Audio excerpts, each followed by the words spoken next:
All right, here we're going to be interpreting a graph. So what is going on here? We have a cost of manufacturing hats. So there's going to be a hat company, a hat factory that's producing hats. On our x-axis, we're going up by the number of hats that we're producing. So we're starting at 0 hats, we're going up by 200. So 200 hats made, 400, 600, 800, 1,000, and so on.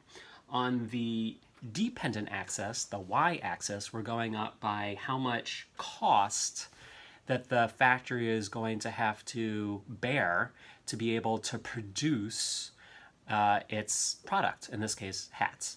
So here we're going up by thousands, 1,000, 2,000, 3,000, it's all in dollars.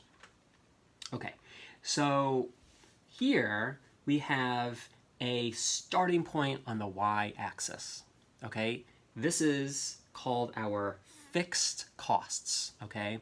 Fixed costs, fixed fees, sometimes it's called overhead costs. It's the y-intercept. It's where we start on the y-axis.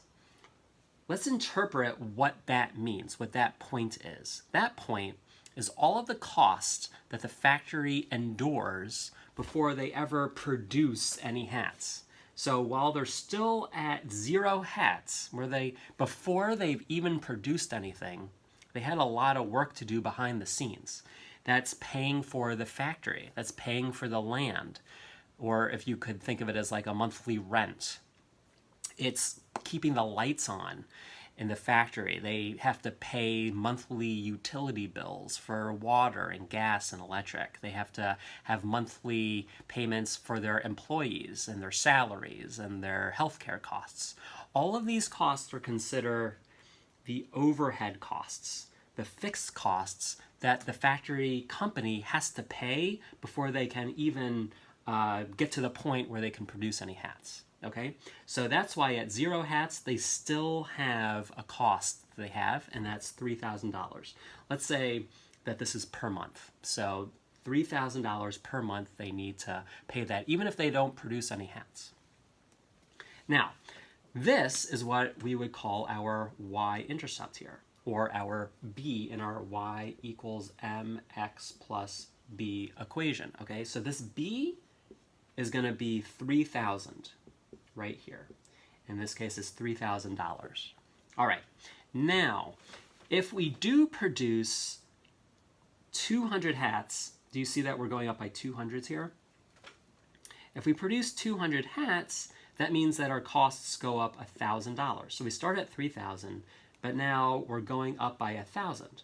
So we could figure out what the slope is here. If we go up 1,000, so slope is change in y over change in x.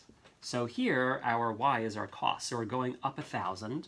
So we could say m equals 1,000 since we went up 1,000. And if we go up 1,000, then we need to go to the right 200. So our horizontal change is 200.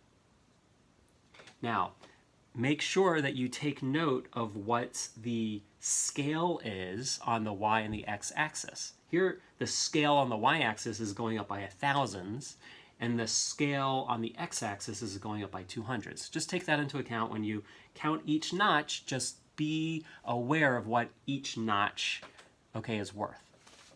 So 1,000 over 200, 1,000 divided by 200 is 5. So that means that this line has a slope of 5. What does that mean? It's $5 per one of these units, and in this case, a unit is 1 hat. So it's $5 per hat. That is the slope. And in this case, slope means the price of a hat. And so it's $5 a hat. After you've paid, after the factory has paid for their $3,000 of fixed cost, the amount that it increases after that is $5 per hat. It costs, once they've paid for that $3,000, that factory, in order to make each additional hat, they need to pay $5. Now, what goes into this $5? Well, this $5 goes to probably things like sewing material, hats, cloth. So cloth and sewing, and buttons that go in on the top of a hat. So all the actual materials that go into the hat itself. That's what we call the price or the slope or the variable cost. So the actual material, the cloth and the buttons that go into the hat, that's called the variable cost. It's the price or the slope, okay? So let's just review.